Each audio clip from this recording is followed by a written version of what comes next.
శ్రీమాత్రే నమః. ఈరోజు దుర్గా సప్తశతి అనేటువంటి గ్రంథంలోని దుర్గే స్మృత హరసి భీతిమశేష జంతో స్వస్థై స్మృత మతిమతీవ శుభాం దదాసి దారిద్ర్య దుఃఖ భయహారిణికాత్పదన్యా సర్వోపకారకరణాయ సదార్ద్రచిత్త. రెండవ శ్లోకంలో ఏమంటున్నారంటే, దుర్గే స్మృతా హరసి భీతి మశేష జంతోహో. ఓ దుర్గా, ఆ రాక్షసుని వల్ల సర్వ ప్రాణులు కూడా ఎంతో భయాన్ని పొందినాయి. వాళ్ళందరి భయాన్ని కూడా నీవు తీర్చావు. స్వస్థై స్మృత మతిమతీవ శుభాం దదాసి. చాలా స్వస్థ చిత్తంతో ప్రశాంతమైనటువంటి మనస్సుతో ఉండేటువంటి వాళ్ళకి మరింతగా శుభాలను అనుగ్రహిస్తావు.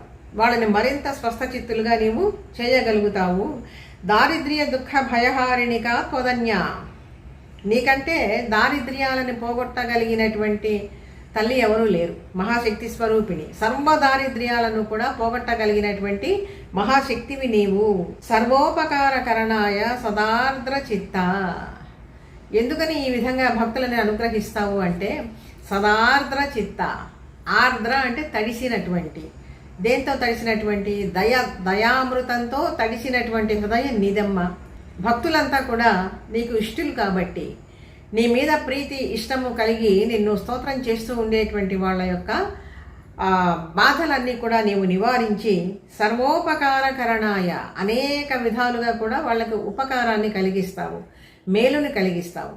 ఏ విధంగా ఎందుకు చేస్తావు? నీ హృదయం గట్టిది కాదు, చాలా ఆర్ద్ర భావంతో తడిసి మెత్తగా ఉంటుందన్నమాట. అందుకని నీవు ఈ విధంగా చేస్తూ ఉన్నావు తల్లి అని చెప్పి దేవతలు స్తోత్రం చేస్తూ ఉన్నారు.